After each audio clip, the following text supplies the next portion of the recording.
कर्जत तालुक्यातील मोग्रज ग्रामपंचायत हद्दीतील शेतकरी मारुती गोपाळ धुळे यांचा सोलर पंप अवघ्या 4 दिवसांत बंद पडल्याने त्यांच्या शेतीतील झाडे सुकू लागली आहेत। पाणी पुरवठा बंद झाल्यामुळे शेतकरी मोठ्या आर्थिक संकटात सापडला असून महावितरणाकडून दुर्लक्ष होत असल्याची तक्रार आहे।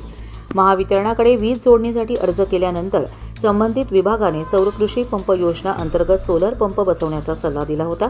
त्यानुसार सात्विक ऊर्जा कंपनीमार्फत 1 मार्च 2026 रोजी पंप बसवण्यात आला। सुरुवातीचे काही दिवस पंप व्यवस्थित सुरू होता, मात्र 4 दिवसातच तो बंद पडला।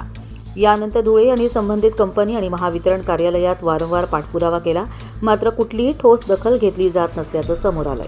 कंपनीचे अधिकारी संपर्कात नसल्याने शेतकऱ्याला कर्जत ते मुरबाड अशा फेऱ्या माराव्या लागत आहेत। दरम्यान शेतीतील झाडे वाचवण्यासाठी टँकरने पाणी आणण्याची वेळ आली असून कडक उन्हामुळे शेती कोरडी पडली आहे। हिरवळ नाहीशी होऊन शेत ओसाड झाले असून शेतकऱ्यावर आर्थिक संकट ओढवले आहे।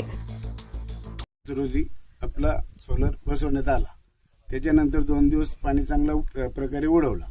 नंतर सतीश विषय म्हणून त्या पोरगांनी आमचा अंदाज आहे का त्यांनी लॉक केलेला आहे, तो ऑन होतच नाही, तिथपासून ऑफ आहे, आजपर्यंत ऑफ आहे। मोटरचे दोष नाही, आम्ही मोटर चेक केली, मीटर वगैरे लावून व्यवस्थित सगळं काम मोटरचं आहे। तो कसा ऑनलाईन लॉक करता येतो का? हां, डिजिटल लॉक केलेलं आहे असं आम्हाला कंपनीकडून कळलं, त्यांच्या सात्विक कंपनीकडून।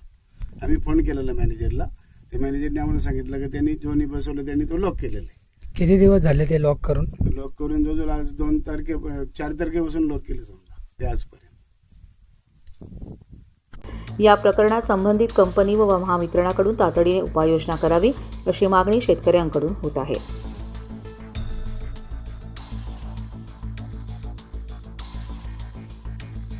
कर्जत लाईव्हसाठी नितीन पारधी, नेरळ, माथेरान।